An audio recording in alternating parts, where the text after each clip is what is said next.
मजबूत बनाएंगे। अच्छा, अगवा करके क्या करोगे? मैंने फराद के साथ समर हाउस रेडी कर लिया है। वहां उसे तब तक कैद करेंगे जब तक कोई सबूत ना मिल जाए। अच्छा सोचा है तुमने। मेरे दिल को भी इत्मीनान हुआ है जानकर। आप फिक्र न करें, सब कुछ हमारे कंट्रोल में है।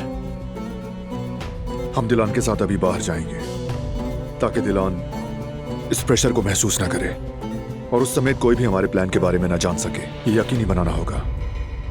हाँ, ये ठीक है भाई। हम बाबा के साथ अदालत के मामला देख लेंगे। ठीक है फराद, आपसे बाद में बात होगी।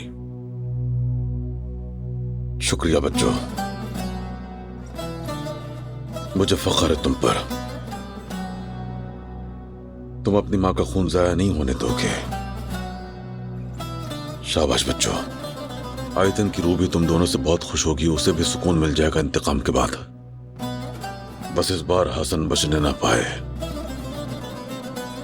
बच्चों, मेरी दुआएं तुम्हारे साथ हैं।